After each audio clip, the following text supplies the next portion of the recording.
I want to start off very light, but first I want to understand, Danny, why did Slack decide to open the sales team here in Toronto? What is it about Toronto that intrigued the team? Man, I'm just getting to know this city, and I love it so much. I spent all day meeting with folks in the sales community here, and I'm just blown away by the talent. And even though I'm just kind of discovering Toronto as a city, luckily the executives at Slack have discovered it. And Bob Fratty, who leads our sales org and customer success org globally, led a team in Salesforce.com for a very long time and had teams in Toronto. Kevin Egan, who runs sales in North America, had teams in Toronto. And there's just an unbelievable wealth of talent, and it's just a fun city, like cosmopolitan. You guys have good food. We have mostly been on the West Coast, so Vancouver was where Slack was born and built, and now headquarters is in San Francisco. So Toronto is a really big bet we're making on expanding into the Northeast in conjunction with our New York office. It's a good bet. I agree. All right, so let's get to know a bit more about you, Danny. You wrote a post a few years back when you moved from Boston to San Francisco, a blog about building a professional network from scratch. Part of SalesTO is building your sales network, getting to meet people. So just quickly, can you share with us a couple tips that you've learned in building your network in San Francisco, and what advice you'd give to some of the people here just starting to build their network or looking to expand their network? Yeah, so I stopped thinking about it as a network because there's something that feels very transactional about that, and nothing about building my network feels transactional. I'm just, I'm making new friends, or I'm intellectually stimulated, or I'm getting exposure to new people and industries. In that article, yeah, I literally moved to San Francisco knowing one person. So a couple of things I called out that I still believe today. One is ask people for introductions. So I reached out to some folks who I really respect and who have been entrenched in the industry for a while. And one guy in particular who I'd met kind of as a partner at HubSpot, and asked him who's a nice female mentor who I should get to know in the Bay Area. And he connected me to Anna Casilli, who was the 12th employee at Oracle. She invited me to her home in Healdsburg, which is like an hour-and-a-half drive. And which led me to a second learning, which is if someone makes an introduction for you and it's a great person, do not flake, no matter how inconvenient it feels once you realize it's in your schedule and you have to drive an hour and a half to meet with someone for 40 minutes. Because that relationship has flourished over the last 5 years. I go on double dates with my husband and her husband all the time. We trade stories. She mentors me. I fill her in on kind of what's going on in my world, and it's a new friendship that was born out of building a network. There's a lot of parallels between just being a salesperson, asking for an introduction. Yeah. Right? Yeah, exactly. And it's not that scary. Just like don't be shy. People feel very helpful helping you. So I think the person who made the introduction for me probably had some sort of a feel-good psychological gain for helping two people meet one another. Mm-hmm. Mark, you went through a path of Vision Critical where you started off in more of like a player mode, so to speak, actively selling, speaking to customers, and eventually moving up throughout the 10 years to helping manage and build out the org and teams all across the world. So can you share a bit about, just high level about that experience, all the way from your first years at Vision Critical all the way to when you built and managed the team? Yeah, for those of you who... Is it on? There we go, yeah, we're here. Hi. Nice to see a lot of you here tonight. And actually, I know there's a few VC people here and lots of friendly faces. We have an office, Vision Critical has an office in Toronto, which is why I moved here from Vancouver about 10 years ago now. So for those of you who don't know Vision Critical and its story, we started in about 2004-ish by a guy named Andrew Reid, who is Angus Reid's son. Angus, who some of you may recognize as kind of a Canadian pollster, Ipsos Reid. That's where the name comes from. They moved in and bought his market research firm for boatloads of cash in '99. So this little company called Vision Critical was starting. I was in a position in Vancouver where I needed change, was looking for something new, and I'd mentioned quickly kind of a midlife crisis I'd had at age 30, which to be honest, hopefully isn't the middle of my life, because I'm getting dangerously close to the other half of that. But landed this company called Vision Critical, and it was kind of pre-revenue, 34 people. They had this idea, let's see if we can actually monetize this thing. And so I was brought in really to see if we could figure out a value proposition into consumer packaged goods and retail. And the core of it, the premise was really, and this is going to sound crazy, the internet changes shit. And so in this case, market research, and really the hypothesis was, A, the internet makes it really easy to interview people. Brilliant. Like, this was brilliant stuff. Second was, the difference, I guess, was really if we could build populations of people and get to know them, we could build an ongoing kind of understanding of who people were that would give much more information and blah, blah, blah. Anyways, that's the pitch on Vision Critical. So was kind of brought in just like, hey, can this thing actually work? What's the value prop to CPG and retail, and can we figure it out? And so it was like, let's just go. And so I started literally just picking up a phone, and it was kind of dialing for dollars in the early days. And it worked, and it grew. And over the course of about 10 years, we organically grew the business to, I guess when I left, we were about 85, 90 million in revenue. With 750 people, and as Kenny had mentioned, we'd gone global. So we'd built out offices in Singapore, Sydney, and Hong Kong, and then in Europe, we had offices in London, Paris, and Cologne. It was an interesting ride. It was fun. I mean, to be honest, and it's interesting, Toby, who founded Shopify, and is far more famous and smart than I am, when you hear him talk, one of the most amazing things I hear him say is, like, let's be honest, there's a lot of luck in this journey. And in my career, to be honest, there was a lot of luck in it. I landed right place, right time. And it was a company with really good leadership, really good technology. We were well funded, and I just happened to be there. And the company worked. And so it was a wild ride. And I think, as I've learned with kind of rising tides, all ships go up. And I just happened to be in the right place. I've never been kind of the number one salesperson, but I've had a good team orientation. And so I was asked to start leading North American sales, and then ultimately lead globally and actually take out expansion and operate as a member of the executive for the last 5 years. And it was a wild ride. It was quite a transition going from that direct IC into kind of being a manager and being a leader. And I was fortunate in that the company was growing quickly, so I was able to hire lots of people in who just assumed I was the boss. Whereas a bunch of people, where suddenly you become the boss, you're like, you're not fucking boss. Like, I know you, you're an idiot. And it's true, it's like, I don't know what I'm doing, we're making it up, what do you think? Whereas when you hire new people, it's like, I'm the boss. They're like, yeah, of course, man, you're the boss. So it was a really fun ride. We made it to about 750 people, and then in August of 15, it was just time, I was burned, it was time to go. And so it was great. Took 6 months off before I landed Shopify. So. And Danny, your story is not that dissimilar from Mark at HubSpot in terms of starting off in an IC type role and then working your way up and being part of some of the new foundations at HubSpot with channel sales. So when we spoke initially, you talked about some of the attributes or mindsets that allowed you to excel at HubSpot. What was it that you think attributed to being able to move and succeeding at HubSpot in the early days? Especially, just to give some context to folks, you didn't have a sales background. So you joined HubSpot with no prior sales experience. So can you talk a little bit about what allowed you to succeed, what you thought about as an early sales rep at HubSpot? Yeah, I'd be happy to. And I would echo what Mark said, which is there's a lot to be said for right time, right place.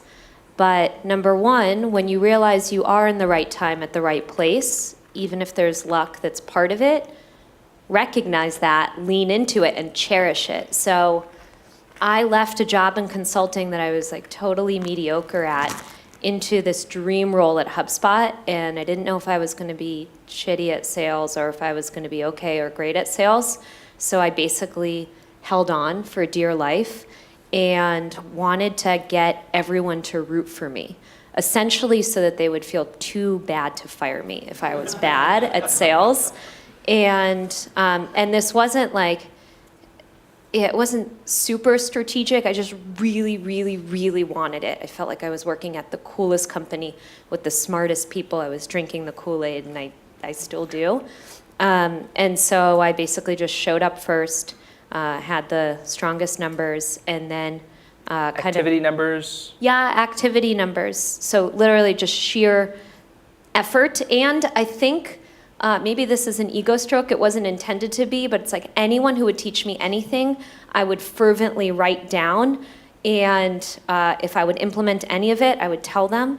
And I think I just had a whole lot of managers that I built connections with that were both helping groom me and continuing to put luck on my side, less serendipitously this time because they saw how badly I wanted it. So over time, you groom your skills, et cetera, but in the meantime, you just make up for it with sheer effort and kind of taking on unglamorous tasks and projects. There's a lot to be said for that. In building sales teams, you see it. It was interesting. One of the things I'm noticing at Shopify, we hire a lot of really young people into sales where we're teaching them a lot. And there is something to be said. I notice there's a difference between kind of this, like, sales is my job. Show up, I'll do it 8 to 5. It's good. I'll learn what you want me to learn. That's great. And then I'm out. And I'm not, by the way, in saying this, being a proponent of, like, we all have to work excessive hours nonstop. But you come across people where it's like, sales is my profession. I am here. I'm going to learn how to do this and do it well. And it's just an attitude difference. Where you're right, in the early days, often, it's just brute force. It's just committing and doing. All right, Hunter, we haven't forgotten about you. Let's jump into HubSpot a bit. When did you join HubSpot? How big was the team? And then can you share with us where HubSpot is today? How big is the team? Cool. First off, I just think this is amazing that you're focusing on building this kind of go-to-market community that seems to be super engaged. I will tell you that having lived go-to-market now for most of my life, there's something special about this city and the talent that sits in here that every company should be thinking, not just because of the awesome credits that you want to build an office. There's in Canada, you get tons of awesome credits if you're a U.S. company. You want to, get some kickbacks from the Canadian government. That's cool. Exchange rate, cool. All cool, but it needs to be the source of all things great in go-to-market and tech, and we're getting closer and closer to that. And the more we believe it and understand it and actually share with the rest of the world how we're doing and lead great companies and build great companies, local companies like Shopify and others that are actually hanging on and deciding they want to be billion-dollar companies impacting the world rather than selling out at 100 million, which so many of us have done over the years. The better it is for Toronto and by extension Canada. But I think this needs to be a go-to-market hub in addition to a tech hub, and we've got the talent to do it. So I think this is awesome that so many people are engaged. So I started HubSpot April of 2014. We were pre-IPO by about 4 or 5 months. I was the last executive hire before going public. And just to comment a little bit on Danny's grit, one of my first, actually my first meeting with Danny, I think was. Danny was managing. She was our only remote manager on the West Coast, managing a Boston team. We sat down to have dinner, and I'd had a number of dinners with a bunch of other folks within my management team to that point, and they were all pretty casual. This was super casual in that Danny was very friendly, but I was under the microscope. Like, she was intensely asking me questions about what the hell I was going to do and why I was here, and really, really clear with the things that needed to be changed in our go-to-market. So her level of intensity existed in management as well, not just as a rep. She was a lifelong learner, and she really pinned me down. So and I remember the dinner very specifically. The Afghan, yes. We'll do some role playing afterwards if folks want to stay a bit later.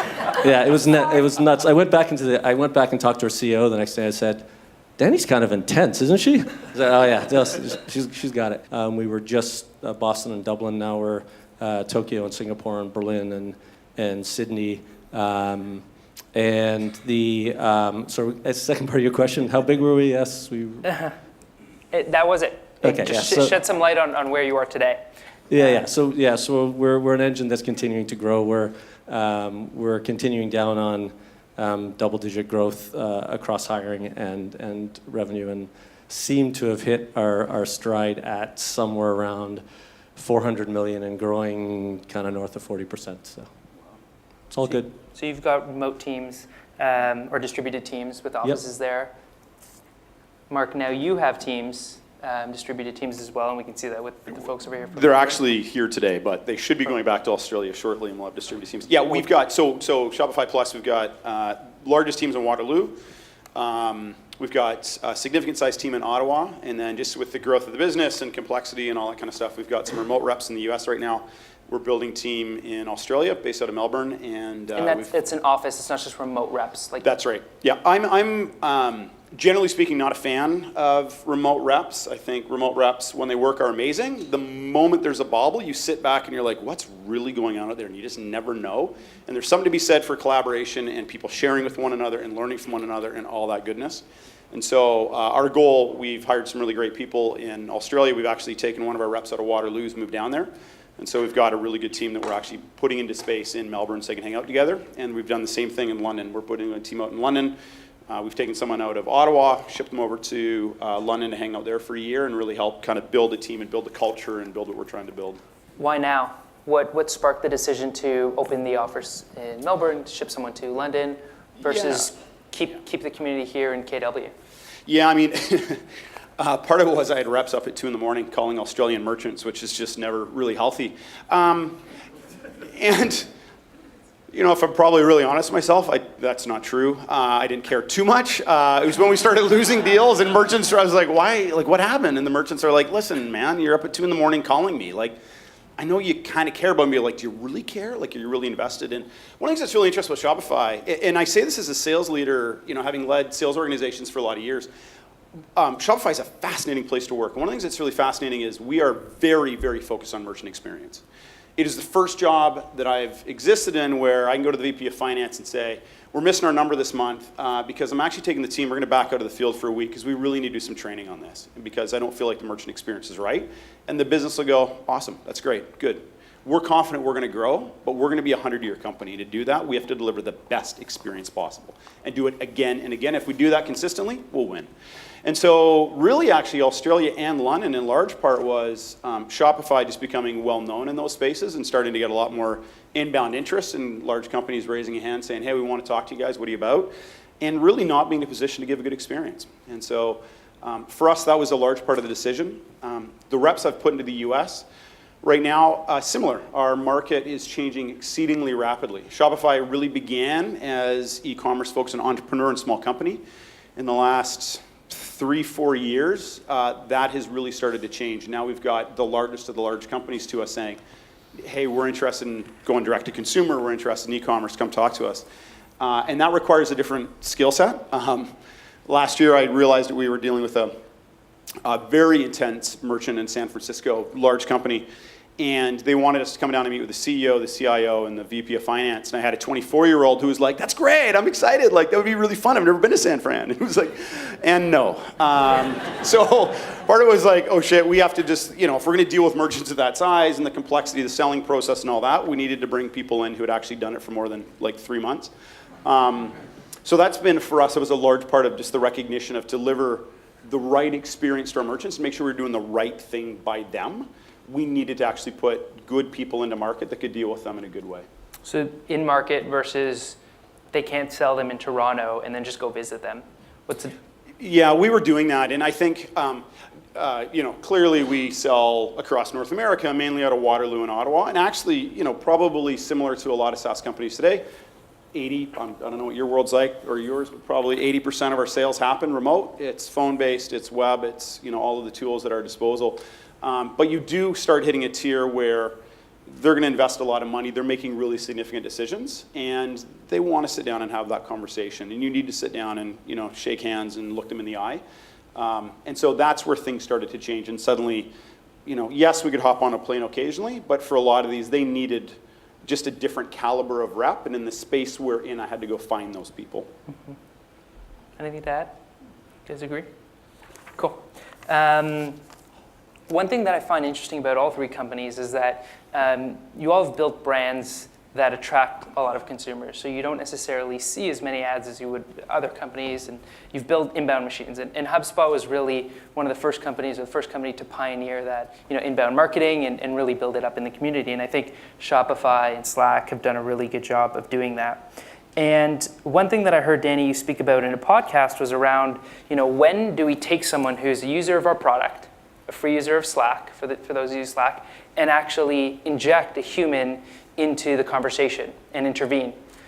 So can you talk about that balance, because you're working with the SMB team. So at what point or what triggers do you have to determine, should we now have a salesperson come and have a conversation, provide support, or do we just convert them through credit card and have them go through the process? So can you shed some light on maybe some context and then what that looks like? Yeah, I'm happy to. Yeah, so Slack is a freemium model, which is a fantastic scenario as a sales professional because a lot of the folks that you end up talking to have already used your product. They're essentially experts in your product and may know it even deeper and better than you do in some ways because they live and breathe it. And you really only talk to them when they run into something that they're not getting out of the free version that you might be able to help guide them through. So we have all sorts of product and kind of marketing-oriented triggers that help my sales team figure out when is there a good time to reach out to someone, when it will be actually helpful and not particularly intrusive or salesy feeling. And those are various signals around number of messages they've sent, thresholds we know they're running into. It could be a sudden spike in growth that we've seen or a sudden spike in usage that might imply that a new executive has come in who's used Slack in a prior life and may have gotten a team going with it. And where I think sales really needs to step in is when we find a champion who's so excited about preaching Slack across the org and has gotten one pocket of their team to use it, but they want the whole company to use it. Mm-hmm. So we're basically empowering that champion to get all of the right stakeholders in the room. We do almost like user interviews with every stakeholder, so we'll find out from a chief people officer how employee onboarding is going and whether they can access the latest decks and materials. We'll talk to VP product about how they ship product, how they collaborate on launches, et cetera. And we'll get context from all of those different stakeholders. And then together with our champion and working on some sort of a joint plan, we use all of that to paint a picture to the C-suite about how Slack could change kind of collaboration. But we only come in where we're actually playing a helpful role in making that happen rather than becoming a barrier before they can swipe a credit card so we can get credit for it. And I want to address the same question to both of you, but I want to add to that. When I heard about you speak about it in the podcast, you said some really good points. In addition there, you said sales gets involved when multiple stakeholders are there. So they're not just talking to one department necessarily. Mm-hmm. It could be head of IT, head of HR, as you mentioned, and they're helping to paint the story. But there's something that's very interesting. There isn't a demo. It's a lot of discovery, create a joint plan, and then you got the contract signed. So can you talk a bit about that process? And then I want to address the same question to you, Mark and Hunter, around when salespeople intervene. Yeah, discovery is essentially the entire sales process. So the best sales reps on my team are naturally curious or can fake it really, really well and get into role. But they're basically trying to paint the picture of what it looks like when a prospect is operating day to day. And so they have all these different conversations with the various functional leaders to figure out what roadblocks they have and what pain points Slack might be able to alleviate. And a demo is a funny thing. It's like you need to get a demo if a product is gated somehow. It's like if you wouldn't understand it intuitively or you couldn't access it on your own.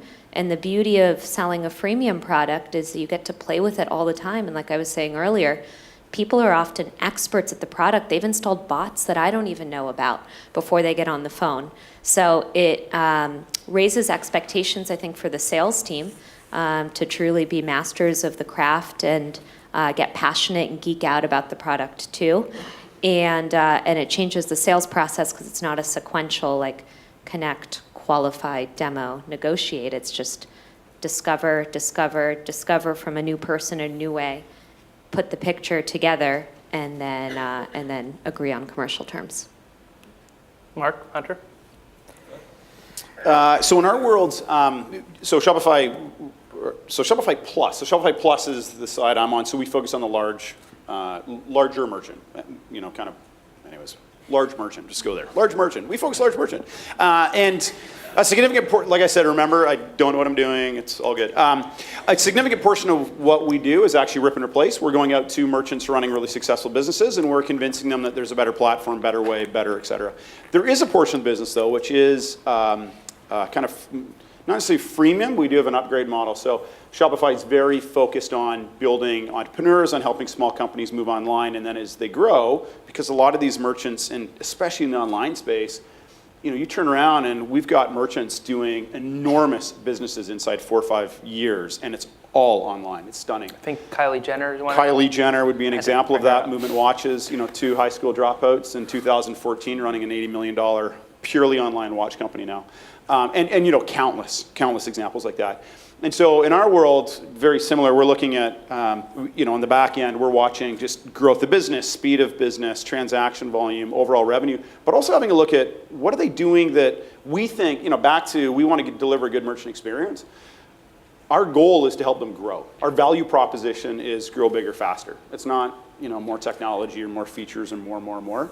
It's we're trying to actually help you go bigger, faster. So we're specifically trying to watch in the back end and see what could we do for them if we were to upgrade them into a different, into the Plus plan, and how do we think we could actually unlock kind of a new layer of growth for them? So very similar. We're watching for what are they doing and then trying to come up with a hypothesis that says, actually, we think we can help you grow, and then we'll reach out and actually see if we can engage a conversation, which is usually, they're pretty excited to hear how we think they can grow. So yeah, that's our approach to it. So you come in, one thing that was mentioned earlier is like not being too salesy. So helping them grow, what does that entail? Like, what are you guys providing them? What are you speaking about? How are you adding value in those conversations? Yeah, I think in let's be honest, we can all smell a salesperson. Like, the phone rings, you pick it up, and instantly, shit. We all, it's our profession. We all sell all day, and yet I do it. I pick up the phone, and you answer, and it's like, hey, it's Mark. It's like, hi, I don't know, what keeps you up at night? It's like, oh, Lord, no. Get me off. Or the voicemail is the 337 delete. On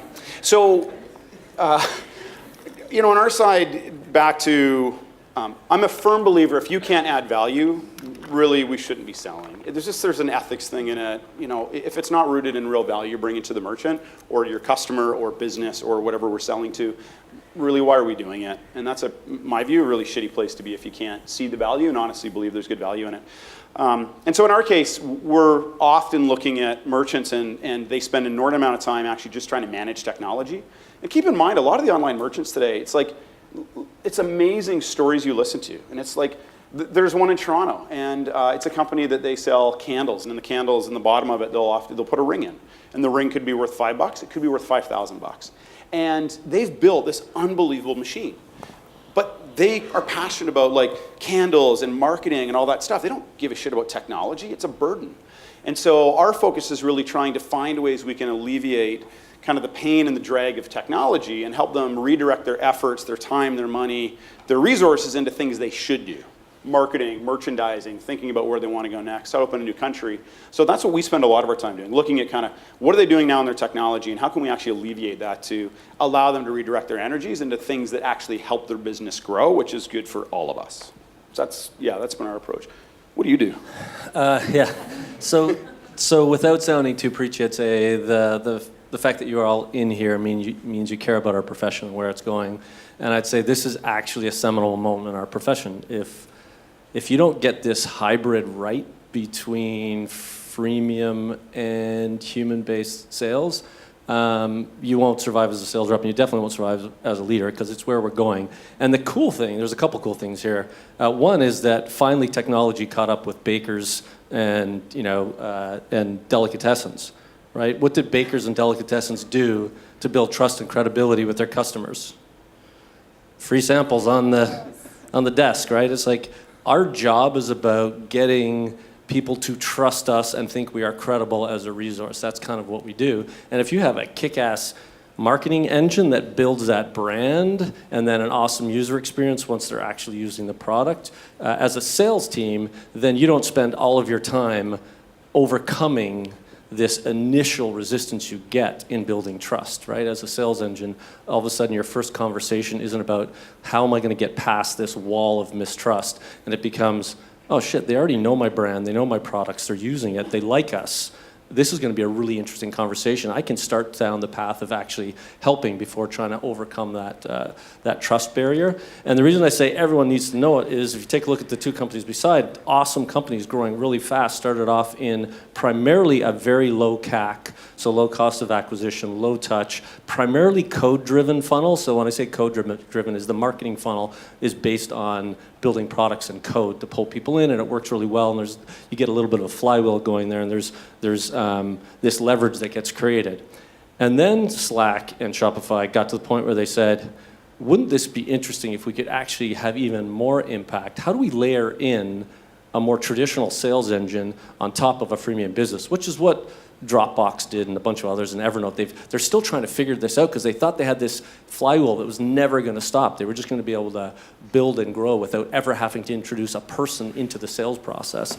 And they all hit kind of these interesting walls, and there's still a bunch of opportunity there. But then they started to layer in like a more traditional sales engine that is focused on helping and focused on data, right? You now have this massive data set of usage pattern that you can lean into. So you've got to understand the data. But all of a sudden you've got this interesting funnel that is no longer just about cold calling or even an inbound funnel. You've got this user base that you can tap into.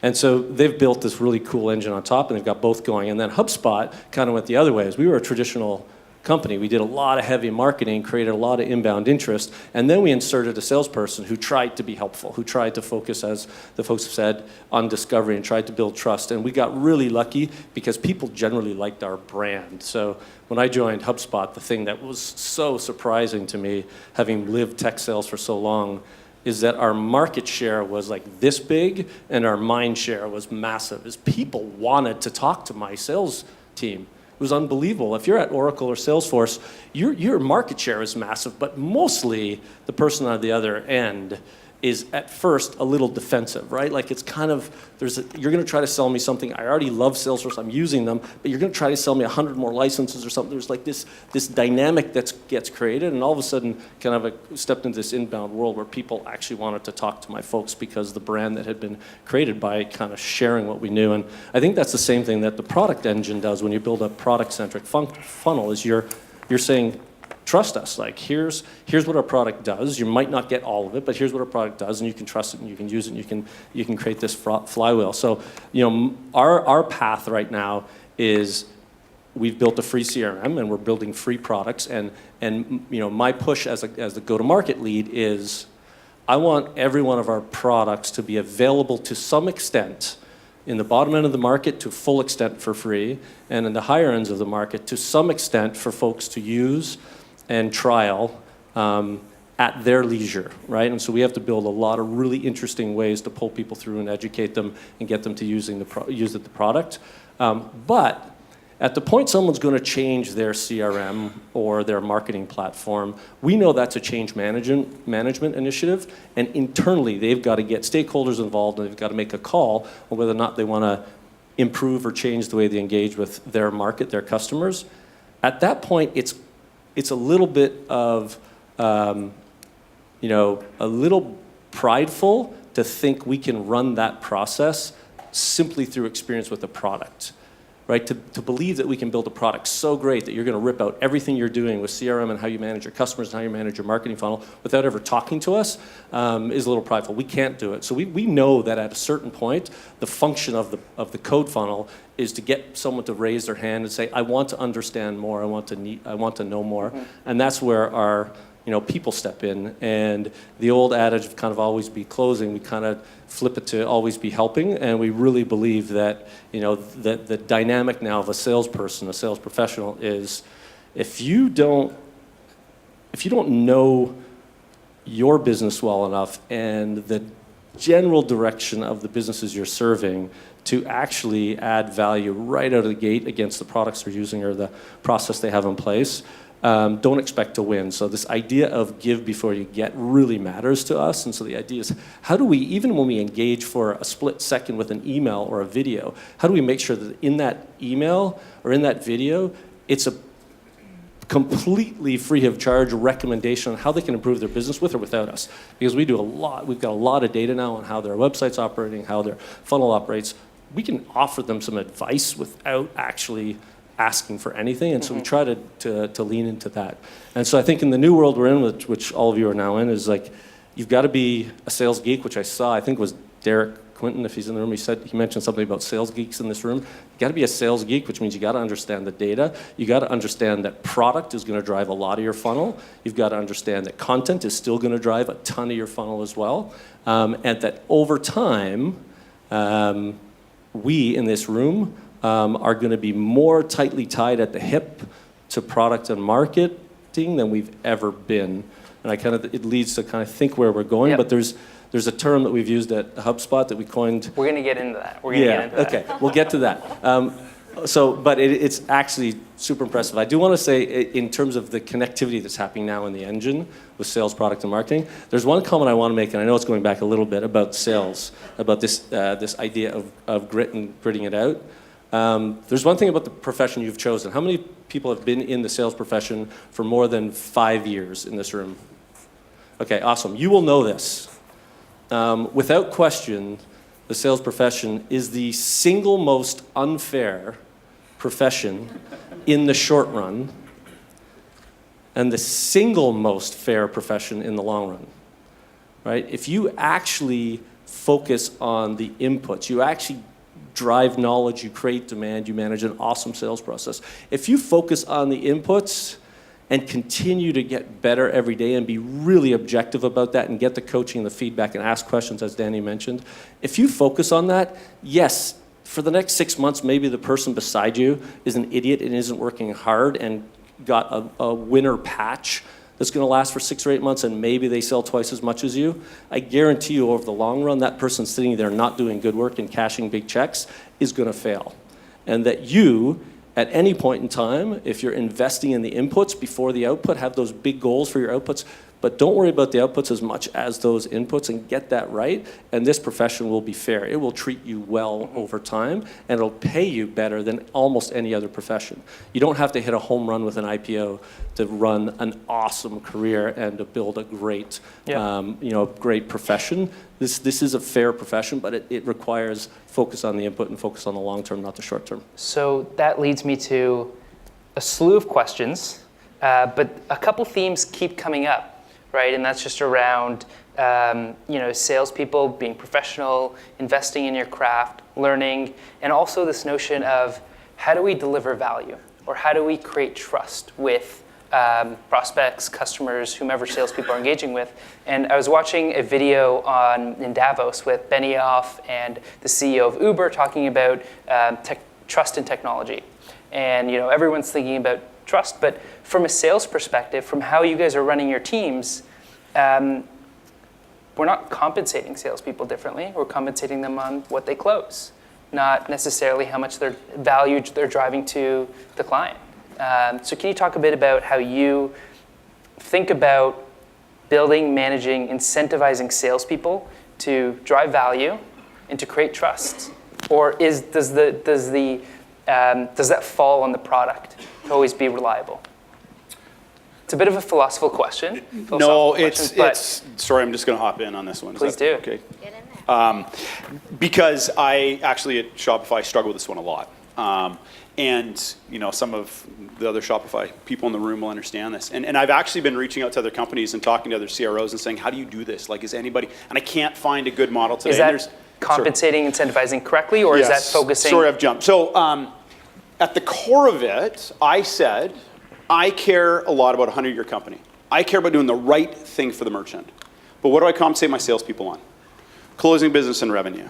So we get to the end of the quarter, and on one side I'm saying, do the right thing. If the merchant is not ready to make the decision, don't force it. Don't come up with a compelling event. Don't come up with those last-minute discounts. Don't do 13 other tricks we know how to do. And rather let the merchant slide and make the right decision and sign them next quarter. But your compensation's tied to actually signing them now. And I know, and I've talked to my sales team about it, I'm being dishonest with them. I've created basically an ethical dilemma for them. Do the right thing, but. And so I struggle with this. And by the way, I would love afterwards, if anybody's got ideas, hit me on LinkedIn or email me. I would love to hear any other ideas for compensation. I am actively, so in our world, here's what we do today. Half of your compensation is tied to what you actually do. Half is tied to team stuff. And for a fast-growing organization, that's fairly aggressive. So our overall number, how did we overall do as a team? And there's a couple different components in there for it. This year, we're going to try adding a variable component. And that variable component is, when I talk to our reps, we talk about kind of getting it done and doing it right. And the upper right-hand quadrant is, yeah, you hit your number, but you did it the right way. Lots of value add, you were a good team player, yes, some sales mechanics, all that kind of good stuff. So there's a variable component now, which is going to have some quantitative inputs, but there's a qualitative component. Are you delivering good value to the merchants? Churn rate's really low. Merchants speak really well of you. When we bring things over, the merchant success managers say like, man, that person's doing great work. Their deals are solid. Their merchants are happy with them. When we see that, we'll have actually an extra bump we can take on people's pay, or we can actually bring it down a little bit on the variable side if we see people being assholes. The other thing I'm experimenting with is I'm running right now a post-sales satisfaction survey. And so I'm going to merchants after and saying, hey, thanks for purchasing or not purchasing. Even if they don't buy with us, how did we do? We commit, our goal is to deliver really good value in every interaction. And every interaction, you leave smarter and better equipped to run your business. How did we do? And I asked them just 1 to 10, how did we do? And then if you want to give me some open-ended feedback or you want to call me, here's my number. And I'm toying with them around about 4 months, and I get really interesting feedback. It's so far really polar, best experience ever, love the rep, or you guys are idiots, I hate your pricing, your product sucks.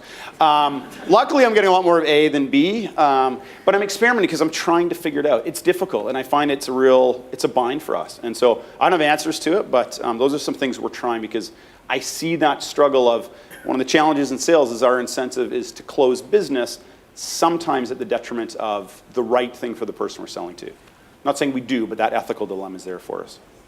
Danny, have you thought about this? Yeah, I have. I think most of us in the room care about how much money we make and keep track of it. I don't believe that anyone in this room is coin operated. And so I think that we have a great lever as leaders to reinforce good behavior and to celebrate people who do the right thing for customers or who get amazing customer feedback and celebrate that as much or more as someone who's crushing their number. So I think a free way and an easy way to do this is to publicly highlight people and give positive reinforcement to people who are doing the right thing. And I think pride is a really big part of the game for a lot of us. I think it feels really good to be in the spotlight, whatever it's for, as long as it seems like the leaders care about it. So yeah, that's. Is there a compensation component? I think there's compensation alignment that you can have, and HubSpot played with this quite a bit in the early years. So for example, one year when we really wanted to emphasize retention of customers and signing up good fit customers as opposed to velocity, we had LTV as a critical metric for how you're compensated. And there's always trade-offs no matter what you do because people will over-index on the thing that you care about and then velocity slows down. So you can try that, but you'll never get perfect there. The comp component that I emphasize is when it's time to promote someone for whatever reason, and that's different than their commission check, but it raises their base and maybe they get paid out more on variable, is I celebrate some of the soft skill or the customer-centric oriented nature or team-centric oriented nature of their work as opposed to the biggest deals they've closed. And I hope that that sends the signal that your career is tied to these things, even if every dollar into your bank account isn't necessarily immediately seen that way. Give this to Hunter, but I just want to make a point quickly. Something we've seen over and over throughout all the panels is that it's not necessarily the reps who are closing the most deals that are often promoted. There's the qualitative, the subjective aspects of how are you as a team player, how are you contributing to the team more so than just the basic, just the numbers. So it's something that we consistently hear every SalesTO event that we run. I think it really is foundational on a couple things is culture. You all know whether or not you're part of a win-at-all-cost culture or not, and it's the responsibility of the leadership team to set the tone for what that culture is. And there are a bunch of sales engines out there that are win-at-all-cost engines, and if that's your DNA, go for it. You can make a lot of money. I think you end up in this rat race of short-term chasing this kind of short-term return, which eventually I think burns you out. But it is a culture thing. So you set that tone, and that's a tone that has to feed through all of the executive team, not just the sales leadership team, and the sales leadership team in particular has to be shown through their culture to be taking the right steps for long-term value and relationships with the customer. And it has to come through in the decisions we make and the way we engage with customers, the way we talk about customer relationships, the way we talk about customer value. So I do think culture matters. Hiring then makes a big difference, right? Hire the people that actually fit that understand that sales is actually a really noble profession that builds awesome long-term relationships and awesome long-term value. It's not about chasing money. I agree with Danny. Most sales folks are not coin operated. They of course want to make lots of money. I think you are all maniacally goal oriented, right? Compared to your peers in school, in sports and debate clubs, whatever, you were probably like really, really goal oriented. Like, tell me what the goal is because that's what I'm going to get to. And so you've got that little weird DNA flaw we all seem to have, that we've got cool goals for ourselves, but even if someone outside of our sphere puts a goal in front of us, it's kind of, we still want to hit that. So it's like your boss gives it to you, your company gives it to you, you're just maniacally goal oriented. And so I think you can be goal oriented, but also have a long-term view about the profession, which I think is super important. And then structurally, I do think compensation matters. Is to Danny's point, we do put compensation in that ties to basic things like clawback if the customer doesn't stay on board, all sorts of customer retention metrics that drive promotion, right? You can't be promoted if your cohort of customers you've brought on isn't retaining at or above the average, right? So if you're bringing on a bunch of customers that tend to leave at renewal period, you won't earn your next promotion. So we do a bunch of that stuff as well. And then I think Mark's made a great point is one of the other things we do tied to this post-sale survey is there's a post-sale survey, but there's also a post-implementation survey. So in our world, you go through an implementation period, and we do that survey. And so a big part of that survey is did the implementation and the delivery of the product value match what the sales team told you it was going to do? Is there a match there? And we pay attention to that. And folks that are kind of breaking that trust get called out, and it becomes part of the culture. And if you celebrate the stories and actually deal with the offenders, eventually you create this really cool culture where people are both winning in the moment and winning for the long term. It's tough to do though. Have you ever considered killing variable? Not seriously. I still think that because, like I say, of this little DNA flaw we have that says, you know what, if I can do great work and crush it, I do still want to know that I'm making more than the person doing average work and not crushing it. And so I love the idea that people have some control over how much impact they can have, how many customers they can bring on, and how much money they can make. And if we have people well above plan bringing on great customers, I'm comfortable with them making more money than me. Just sell a bunch of great customers. I'm happy with that. So there's a couple questions, but regarding how salespeople are now so involved with product and marketing, and back to your point, Hunter, about sparketing, what does that look like, right? What do you mean by that? Can you elaborate a bit about what you mean? And then how do the other two companies as well, how are you guys working? How are your sales teams working with marketing, which is very common, and now product as well? So when I started HubSpot, there was this really nice alignment between sales and marketing, which existed to an extent at Salesforce and ADP, but Salesforce and ADP were a more direct selling engine focused. The sales team generated demand, and marketing generated some demand for sure, created some brand, did some awesome events, but the sales team generated demand. So the amount of interaction between sales and marketing was actually pretty light. At an executive team, it was tight, but at the mid-level, it wasn't. When I got to HubSpot, it was really interesting is that this alignment was called smarketing. So you'd have a weekly smarketing meeting with the execs. You'd have a monthly smarketing meeting with marketing and sales, celebrating the joint success and celebrating the funnel. And all the reps, or is it just managers? Reps both on the marketing side, and so it's a full individual contributor, all hands, and it's celebrating the cross cross-departmental success. So it looks How like are we one managing the funnel, funnel? right? Yes, It's one one funnel. We're all in this together. And so and sales would give out marketing awards, and marketing would give out sales awards, and there's like this really nice camaraderie. And then we started down this path of freemium. And so I remember we did a management offsite, and I was kind of like, I know this is going to be a really cheesy team, but I think we have to go Sparketing now, and I think we have to invite the product team, because like at the point we're at now, some version of 30 to 40% of our revenue shows up against folks who had actually already used the product to some extent before they purchased. We've got this really interesting PQLs. phenomenon here. Yeah, it's like this is awesome. And by the way, the product team is noticing that they're actually part of our demand funnel as well. And so how do we make this relationship work now with sales, product, and marketing, where we have these joint goals and we can celebrate success, and we don't in making that a truly transparent and obvious partnership, we're starting to at least hold off some of the challenge you get where individual functions have their metrics and can actually control to some extent the success of another team's metrics. Like if product, for example, in that triangle, decided that they were going to over-index on trying to get people to buy touchlessly without providing opportunity for a sales team to get engaged, they do a lot of stuff that would probably keep us very much down market and very much in narrow value propositions and narrow use cases.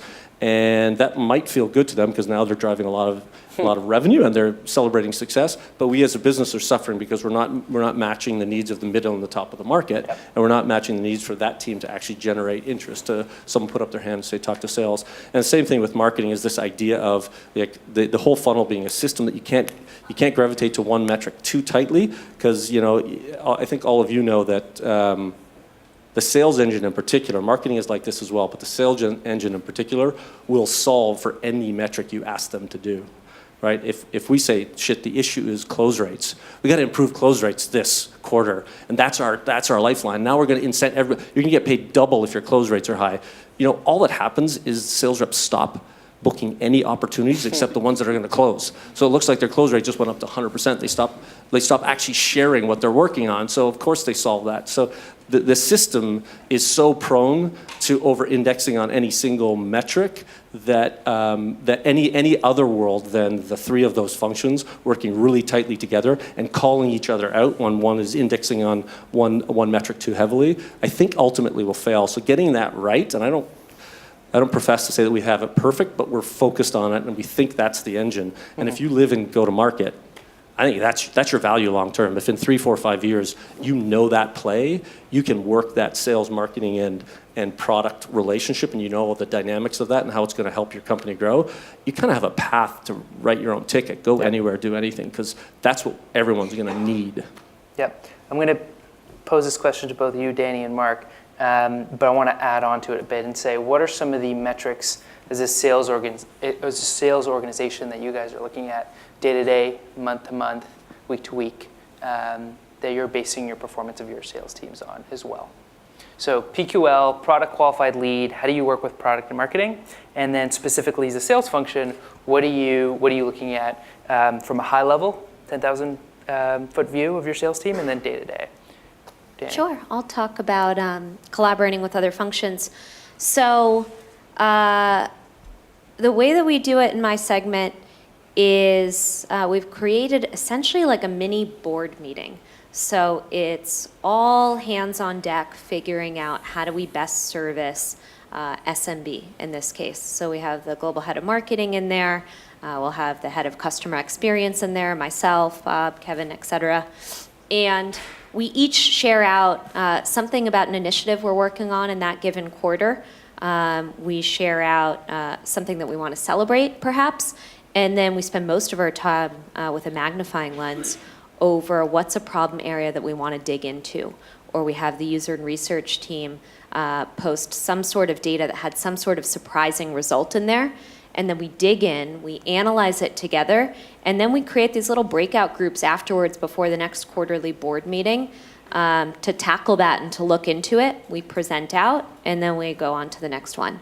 So that's been a really great way to, number one, build relationships cross-functionally, and number two, think about the SMB segment holistically, because it's kind of the engine that the rest of Slack is built upon. And there was something kind of similar at HubSpot. Are persona meetings still happening? Yeah, so I kind of, this idea kind of came out of this persona meetings that would happen at HubSpot, where it's like whoever, which are very customer centric. It's like, who is the customer we're going to serve, and who are all the functions kind of working in service of that customer. And that's essentially now what we're doing at Slack for SMB. Is that trickling down to all your reps? Are they in those board meetings? No, that one is leadership only, essentially, but I share it out to talk about what's top of mind. There's obviously a lot of product changes happening on a daily basis inside of Slack, companies joining the ecosystem, integration partners. How is that being distributed down to salespeople, right? Because if there's new partners coming in, if there's product changes coming in, and they want to be able to provide the value there, how are you ensuring that all levels are hearing about those changes on an ongoing basis? I think the primary method is dog fooding. So Slack has very specific channels for announcing certain things, so that nothing gets lost in the mix. So we don't have a general channel. It's global announcements, product announcements, sales announcements, et cetera. So those are all federated into the right places. And then we have, I think, twice a month, we have a prod marketing meeting where we talk about platform integration partners, updates, et cetera, IRL. Or via Zoom, and it's kind of nice to be in a room together too, and not just have all communication happen over Slack at Slack. So it's not to say that nothing slips through the cracks, but I would say that we try to do as much cross-functional pollination as possible in all mediums. Cool.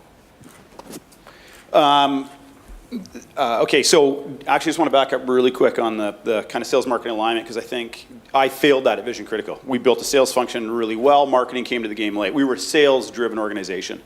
Doing all demand gen, like outbound sales? 100%. We were doing enterprise sales. We were dialing for dollars. We were working trade shows. We were doing it all, but we were very sales-led. Sales got the glory. Every dollar I had, I put into sales. And there was a bunch of failures I learned later in life that I've managed, hopefully, to bring to Shopify in that, and one of those was actually the integration with marketing. And marketing came late to the game, and it was never really worked. So one of the things we're doing at Shopify Plus, because we're growing so quickly, Hannah Abaza, who joined us last year. Who's also on a panel. She's awesome. She's amazing. She came in on the marketing side. One of the things we realized, just Shopify Plus is growing exceedingly quickly. And what happens when you grow exceedingly quick is you tend to just silo, because you're so focused on just building your organization. There's always chaos and there's more problems. So she and I, actually, with the sales leadership and the marketing leadership, sat down last year and said, basically, kind of this marketing, we need to build a revenue playbook. And so we agreed. We build a revenue playbook, and now when we look at metrics, we talk kind of right at front of funnel, right through to end of funnel, and now product's part of that conversation. And frankly, selfishly, I think it's great, because let's be honest, like, my job is revenue. If I can get more people thinking about how to drive revenue in the business, that's good. And so I love it when our product organization is thinking about it, and the marketing organization, and there's tight alignment on it.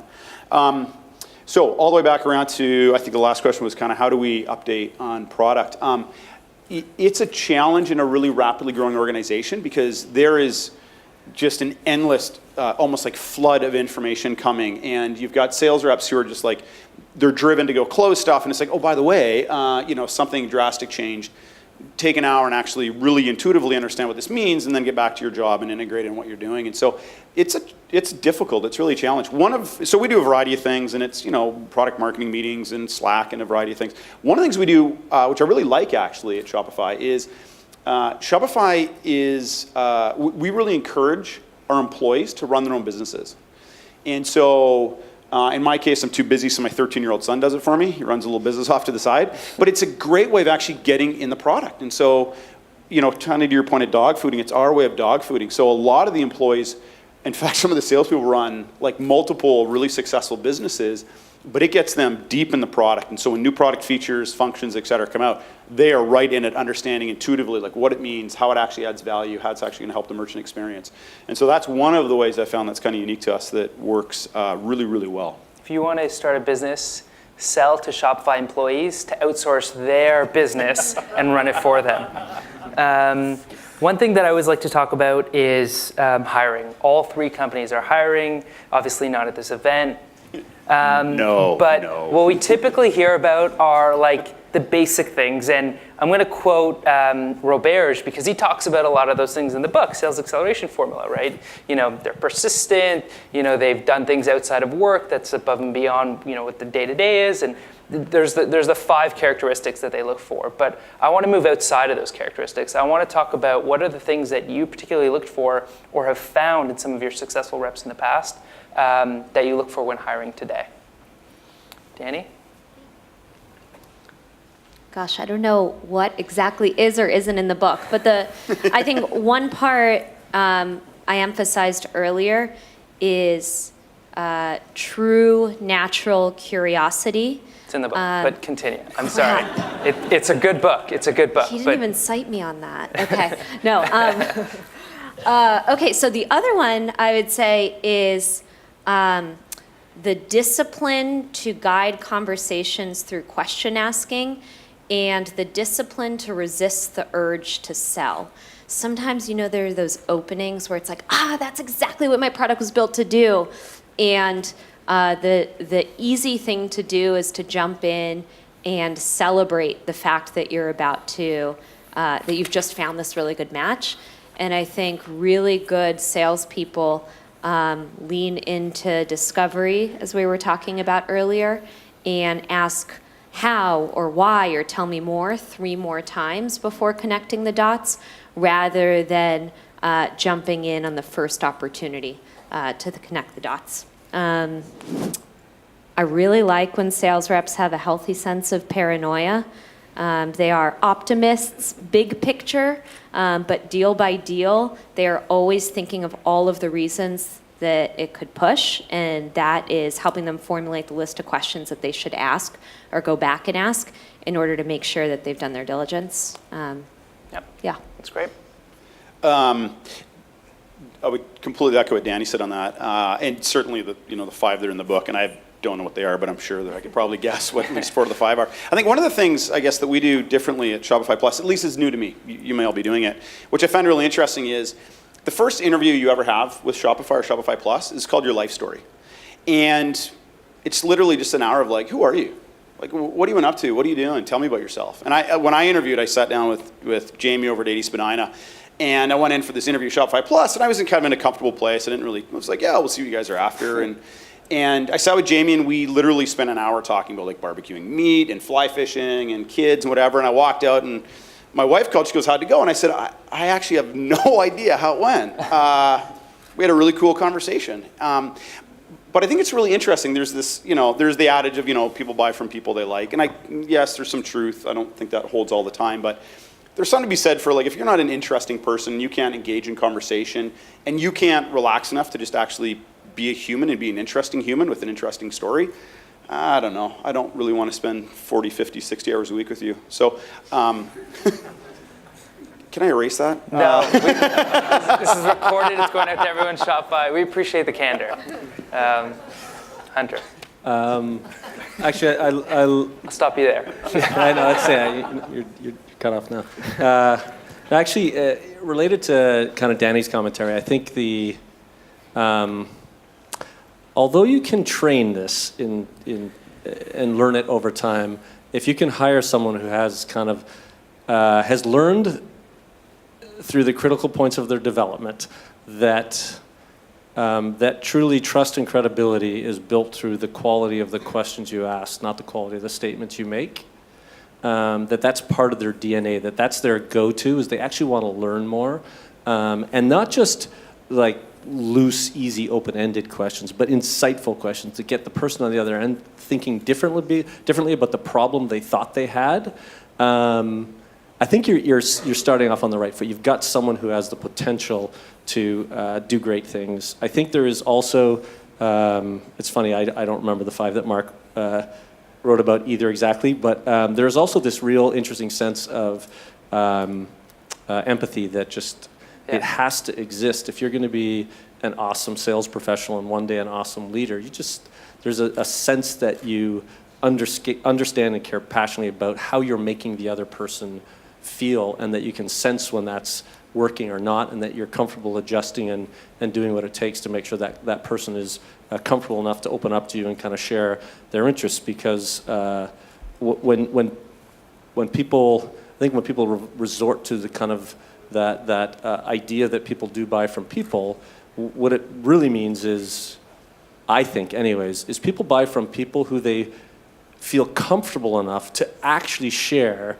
their personal, organizational, financial goals with. Like, I actually think that if I give you this information, it's going to better this relationship, and it's really difficult to get to that point unless you're someone who actually like really cares and is highly empathetic. So I think that matters a lot. But having said all of that, and I know you dismissed the first part and say, okay, we know that you need to run through walls and be able to overcome objections. It really is about, for me, it's like, are you maniacally goal-oriented or not? If you are, and you're not a bull in a china shop, you've got some empathy, and you've already discovered that questions matter more than statements, to me, you're going to be an awesome rep. I will hire that person every day. Yeah. And it's funny because I like to do due diligence on the speakers as well. And Danny, I didn't do due diligence on you because we don't have many mutual connections, but on both of you I did due diligence. And two people that I asked both came back and they said, I'm trusting you of it too, and I can tell, very high emotional intelligence, right? So they care about the people they work with and work for and that work for them, and they make an effort to make it a comfortable work environment. And so I thought that makes perfect sense. Just in the interest of time, we're going to get to Q&A, folks, but I have some random questions that I just want to rapid fire, get them out. Yes, speed round. And if you don't have anything to add, that's fine. I think all of you will have something to add for the first question, but if not, we'll just quickly go through them and then we'll jump into Q&A. Mark, let's start with you. Who's the best sales rep you've worked with and why? I'm not answering that since about 6 people in this room have worked for me or currently work for me. Not going there. I will say there is a difference between, I mentioned earlier, sales is my job, sales is my profession. I've worked with some amazing reps, some of them are in the room, who sales is a profession, and they are committed to being good at it. So I will avoid names. All right. If you stick around till 9:15, Danny? I don't have a good answer for it, no. Cool. I'll just keep going if no one jumps in. I was going to give a name just because I actually have one. Is it Danny? Because it better be. Danny would be best. No, there's when I jumped into sales for the first time, I was doing sports and event management, and then a great friend of mine said, dude, you're working like 90 hours a week, and my last commission check is more than you make in a year. Do you want to try tech sales? I was like, okay. And the first test at ADP at the time is if you wanted to interview, you had to do a full day ride along with the sales rep. And so I did a ride along with this guy, Ray Deutschbein, who to this day, and that was more than a couple decades ago, he is still a frontline sales rep to this day, and is literally, like I said, the epitome of empathy and discovery and focus on the relationship. So I bet you he still has relationships with the people he sold when he took me on that ride along. So he stands out. And then of course Gordon McCants, who's over here from Salesforce, who used to be with me at Salesforce. He's awesome too. Amazing. What's your favorite sales tech, sales tool that you use right now, or that your team's talking about that they use that they love? HubSpot. All right. Simple. We're playing with a piece of technology. It's lead scoring. It's a piece of technology called Mad Kudu, which I'm kind of enamored with at the moment. Cool. You using it too? Yeah, we're about to pilot it. We'll talk about that after. That's awesome. I would call, I love, there's a couple of Canadian companies that are doing great stuff. I love Vidyard, by the way, but I would just say that, like, video, it's got to, like, asynchronous and synchronous video. Like, you've got to, if you're running a sales team or you're a sales rep and you aren't leveraging video in the way you communicate and you create a wrap-up, like if you're in the world where you're sending a weird PDF thing after, say, hey, thanks for meeting, here's a summary, here's a recording of our, like, the PowerPoint deck I just gave you. No, like, get that stuff on video and get good stuff in that video. And even with prospecting, our open rates and close rates on stuff where we reach out to folks through video rather than straight up text is through the roof. I know video is been big for a long time. My kids keep telling me video is big because they don't read anything anymore. But it is literally awesome tech, and you can figure out how to make it work at scale with free. You got lots of free usage out of it, and eventually you can leverage it to drive your close rates. I think it's awesome. Amazing. Okay, we can go on forever. I have a list of tons more questions, but if you hated my questions, now's your chance to ask the panelists what you want to ask them. We're going to start on this side of the room. So who has questions? Hi there. Wow, loud. So quick question about transitioning, I guess, from an IC into a sales leader and wanting to hire people that are better than me and more experienced than me, and the challenges that come along with hiring somebody who has years of experience on you.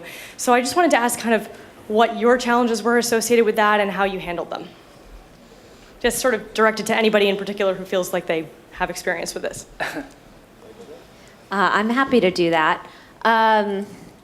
Well, so let's see. I transitioned into management and ended up managing a couple people who were peers and friends.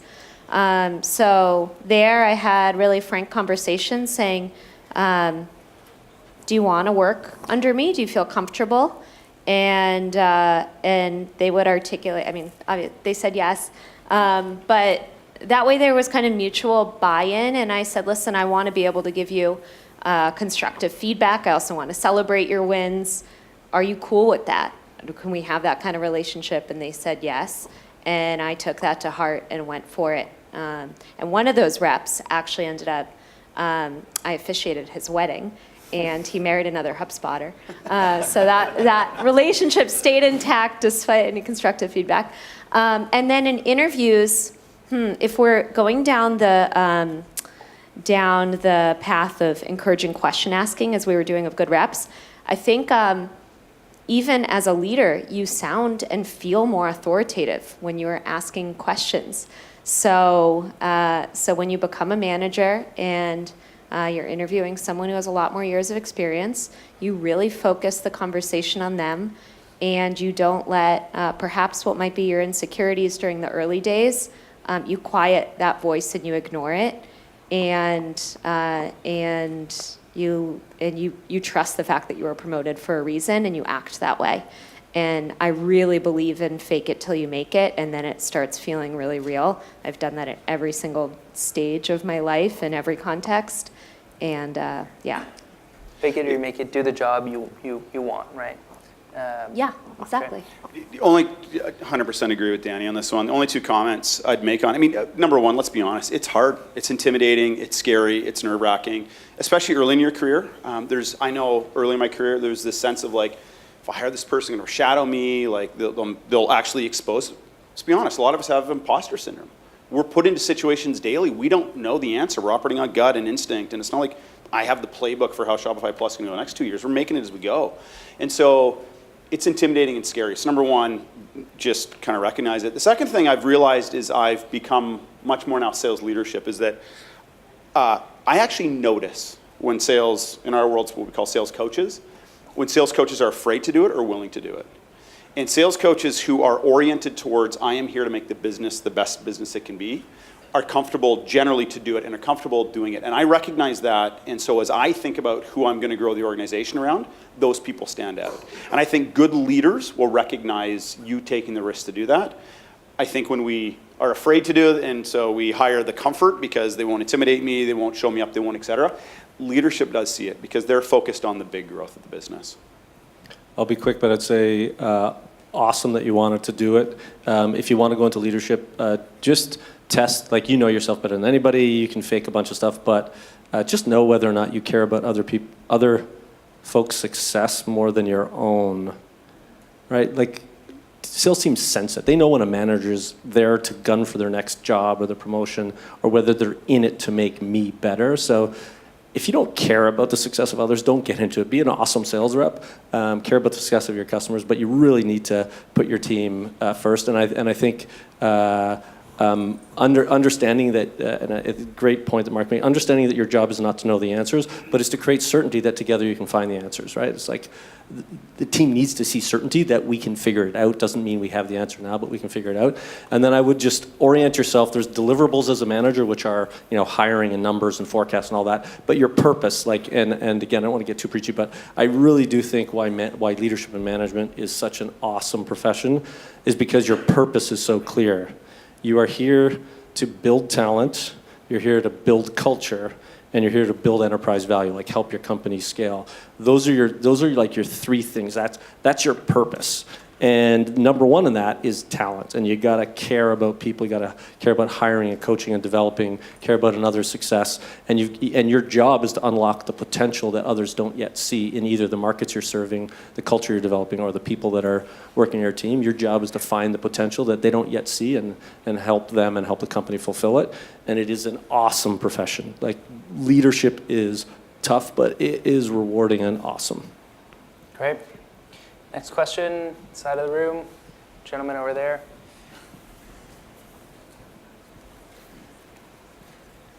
So before you get to a close, do you have any recommendations for gaining smaller customer commitments that advance the sales cycle and move the ball forward, but are not quite that close that you're looking for?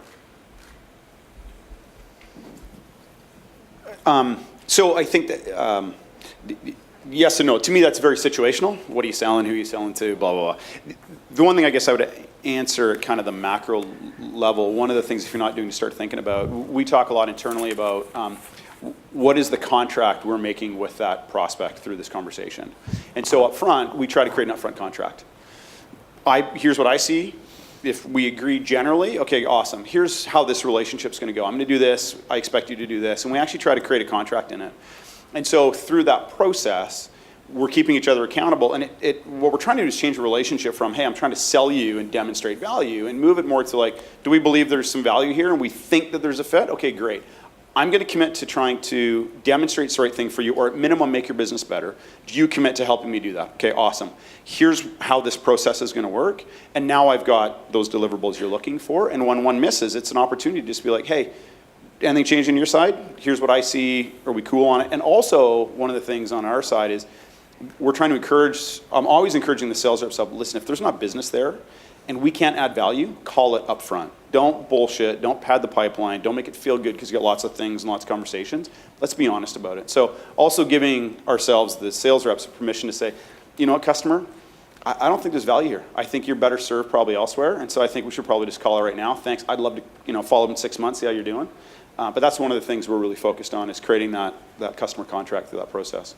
And that contract just doesn't entail what your process is. It's how does the customer buy, right? 100%. It's what do they, because they don't give a shit about how you sell, right? Okay, now it's on this step and then that stage, right? They don't care about your velocity and how you position it at your next pipeline meeting. It's how they buy. So understanding what exactly our customers are doing at every stage. Cool, quick answer, and then we'll move on. I know where you're going. I think it's awesome that you're thinking about those tactical steps. Avoid thinking of it as trickery, though. That's not, like, there is some human nature that pulls you further along when you make some decisions. I would say that use every little commitment you can gain from the customer as an opportunity actually for you to deliver something, right? It's like, if you get a commitment on a small implementation, a trial, something, a small deployment, that's just because you want the opportunity to prove to them that you can step up and deliver and they can trust you. And that, I think that's what brings that further, is that you're building trust every step of the way, which is kind of cool. Cool. Next question, we have a couple in the back there, Jesse. Mark, you spoke a lot about making sure that you add value to the end merchant. How do you make sure that all the feedback that you're getting from the merchant goes from the salesperson to the product team, to make sure that feedback is actually integrated into the product and none of it slips through the cracks? I don't. Sorry, it sounds worse. I didn't mean it that way. Again, can we rewind? Let's take two. I wouldn't say we're great at it. So we talked about kind of smarketing or SPA marketing. So we try to get our product team and sales rep really tight. We actually rely often on our solution engineer as kind of that glue in the middle because they go deep on the product. They often are that glue back and forth. There is a piece, though, which is we take customer feedback, really interested in what the customers think about the product. There is a bit of this, which is we'll take it, and that's great. Thank you, customer. We also see a vision of where commerce is going. And so it's important to us. We want to know what the merchant's feeling and where they want to go. But we always temper with where we think the market's going. And what we find often is the merchant's looking kind of 2 months ahead at what the problem is. We need to be thinking 2 years ahead. You know, virtual reality and augmented reality, things that the merchants aren't even thinking about. So, yeah, short answer, we rely often a lot on the solution engineering group in between that to be that glue. Hi. Quick question. What part does inside sales or sales development play in your sales operations? Sure. So we don't have any remote teams, so there's kind of like an inside culture and hub across America, actually across the globe. As you move up market, so there's my segment that is largely inside, although we're putting an increased emphasis on getting into territory at least once a quarter to build relationships, to do deeper discovery earlier, to earn more trust, to have fun. And then as you move up market, I think getting in person matters more and more. So people spend most of the days of the week in the office, but in the enterprise and in our large enterprise segment, they're spending a whole lot of time in the field getting into territory too. And then sales development front, we're building that out, as Kenny had mentioned. I had 2 sales development reps, so I hired, actually I didn't hire, I inherited them and got to have them on my team when I joined. And we're building out that program now. So sales development will be exclusively inbound focused. We'll actually handle running end-to-end cycles on down market deals. And then they're going to be like mini SMB sales reps essentially. And then BDR will be strategic with enterprise and large enterprise accounts, mapping out organizations and engaging various stakeholders there and doing outbound prospecting. Is there a threshold between when you should have sales reps in the field? Certain size accounts, certain size deals, companies? We are, so Shopify Plus, first rep you talk to will be the last rep you talk to when you sign. We don't have an SMBA, or kind of inside-outside model, SMBA model, SEA model. And it's interesting. It puts a tax on our system. It slows us down a little bit, and I know it. Our belief is merchant experience again. It's the right thing to do. There's no handoff in the middle of it. So that's what we do. I could probably go on for a couple minutes about it, but for the sake of time, I won't. We're almost 95% inside, and I think the question relates to just what you're selling and what the threshold is and what your buyer expects. And we're trying to train the market to do more virtually. But where we know we're in markets and geographies and size of spend where the market's not ready to make that level of commitment without face-to-face, we still have some face-to-face, but we're primarily inside sales. And I think our focus is kind of 10 to 2,000 employees. I think you could run a multi-billion-dollar software company with a fully inside sales team selling products in the range we sell our products. Cool. Let's move over closer to the middle. Hi, guys. Is this on? Yeah. Okay. We'll work here. Thanks, Matt. So I have a question around the kind of tying in this focus on process and sales enablement with sort of salesperson, individual contributors' ability to change it up and improvise, not so much in what they will say given a certain objection or what have you, but actually on the playbook and breaking some playbook rules that have been given to them, and like what you guys think about that, and have you seen success? I don't know. It's a big question, I think, but have at it. All right, I don't think you're going to like this answer. So at HubSpot, there is a very prescriptive playbook, I would say, very well thought out, et cetera. You don't have a script, but there are steps in the process, and you go through them sequentially. At Slack, we have a loose playbook, and we are iterating on it, but reps kind of do their own thing. And I would say that you are much more thorough when you have an extremely prescriptive playbook.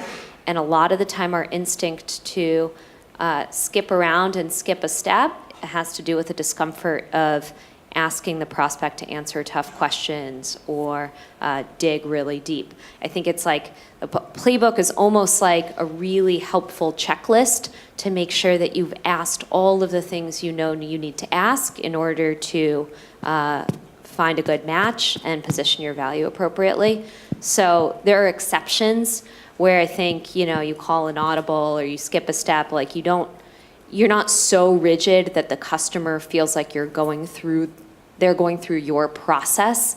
But I do err on the side of wanting a pretty prescriptive process in place. And I think it makes ramp time for reps much faster. I think it's much more liberating in a surprising way. I think it's a question of scale, and also what point you're at with your product market fit. Is when you know something's going to work, then there is no playbook you can give to a rep that gets them to the signature. You have to acknowledge that there is something in there that they own. There's a specialist that they own. And I don't like using sports analogies too much because it's kind of overused in sales. But really, if you're thinking in football terms, it's like your job as a company, as a leadership team, is to give them the playbook to get them to like the 10-yard line. And then the reps that's their call. They're hired with some special skills, and they take what they know about the relationship and they get it over the line. We can help for sure, but we can't write a playbook that gets you over the line. So I think there's room for that. But at the point you're thinking about scaling, if I have to hire 300 people this year and train them, if I don't have a playbook that they're stepping into, it's going to be pretty messy. And I think back to Mark's point, I think the playbook is to ensure the customer experience, the prospect experience, is at the level we want it to be. And without that, I just get so worried that every individual is running their own experience, and that most often that's not going to be at my standard. So I agree with Danny. It's like a playbook matters, and once you get that product market fit, have the playbook, but trust that the reps own the final few yards, and that's where they get to introduce their personality and their skill sets and the things that they do well. Do you know, I just realized that playbook is a sports term, too. I've been looking for non-sports, like someone just asked me about Bill Belichick. I'm like, I think I know who he is from sales meetings, basically, where he's quoted a lot, but I'm looking for some non-sports, like what are some motivational analogies from ceramics or something else. Why would you know about Belichick when you're from Boston? It doesn't make any sense, right? Yeah. Cool. Yeah. Okay, let's move on. Couple questions here. Just throw the mic at anyone with their hand up. On this side of the room, yeah. Thanks. It's kind of I have to stand up. Okay. It's kind of a two-part question, guys. We'll do one part. I'm sorry. We'll do one. Sorry. I know a lot of people are getting restless. The most important part? Most important part, leadership. That's a great word Hunter mentioned. So kind of moving into 2018, what are your kind of top 3 leadership goals for this year? Hi, Mama's hiring. So hiring for leaders, hiring for other managers. Sorry, I really missed the question a little bit. Is my personal goals and how I can become a better leader, my goals for leadership within my organization, what's the? Personally. Okay. Awesome. I just finished a full 360 with 20 people. I got a 39-page report on my ability to lead the sales organization. So this is fresh in mind. I'm actually running through and trying to digest now. It's awesome, actually, when you have a 39-page report for the first half of it, because they're so nice to put all the good comments at the front. So it's like, oh, wow, 18 pages of me doing a great job, and then there's 18 pages of what I'm not doing well. So leadership, the things that started to really show up in my personal operating system, everyone has like a personal OS, and it's always a moving target as to what you want to work on. The gaps that are coming out really clearly for me is I am a collaborative leader, and I do my best to empower. we are growing so fast and there are so many decisions to be made and people are getting so confused that they actually want more direction. They want me to make more calls and they're okay following my lead more, which is kind of funky to say, like, awesome, give me more power, but that's literally what's come out of it, and my over-indexing on getting feedback and letting them kind of make some decisions was putting undue pressure on them because they were worried they're making the wrong decisions and wanted more direction. So I've got to lean in more and provide at least better data or more direction. So that's one. The other thing that's really clear is we are a big global company, and I just kind of have assumed over time that people understood what was happening. So kind of your question around like getting product information out, I just assumed that everyone was paying attention to the communication and understanding. It's like, no, at this scale as a leader, you cannot over-communicate. There's no such concept as over-communication. Like, you need to get the message out and you need to simplify it and get the focus. So I need to do that. So I'm really trying to build actually a really comprehensive communication operating system for me personally, but for my engine, which is super important. And then the other feedback I got, and this was from the fellow executives. So if you live and go to market, you understand that you are a bit of a shock absorber between what the company wants to do and what's actually happening in the field, right? Like if you're a sales rep or sales manager, you've got the CEO or the exec team saying, no, this is how people want to buy and this is the products we want to build. And then you're the sales rep saying, no, that's not what they want. Here's how we have to grow this company. And so you kind of have to be the shock absorber. And in my personal feedback, the executive team is worried that I'm protecting the sales engine more than helping us get to the next kind of twist. So I've got to figure out how to like balance that because I do have a responsibility to translate and make sure that we're not, cranking the sales team in the wrong direction when they know what's really right. So that's a third thing is like, how do I manage that relationship between executives and what's actually happening in the field and make sure that bridge, is solid and strong and making it all the way because there's gaps in it right now. What he said. Ultimately my job is to hire, my job is to create conditions for success, and then my job is to network the hell out internally to help the internal business understand why we're important and how I can get other people kind of aligning with our goals and missions. Uniquely in that, I need to focus on leadership development this year. I've got some good leaders, but we're growing so quickly.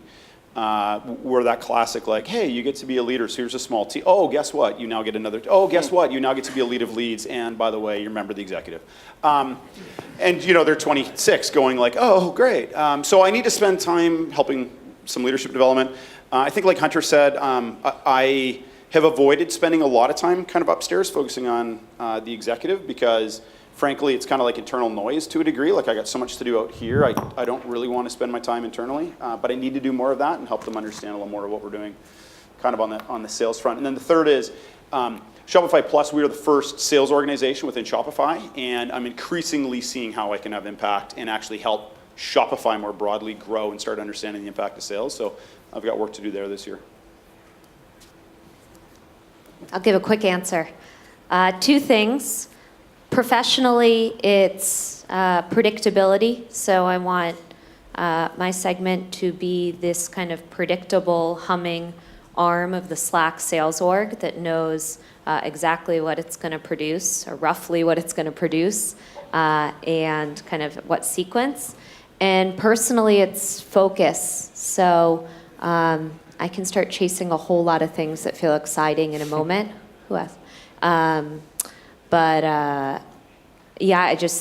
would like everyone, including myself, to know in any given quarter what are the two things that I'm ultra focused on doing, and I'd like to stick to those two things. Thank you. So we're not going to take any more questions because it's past time, but just a round of applause for this amazing panel. Thank you so much.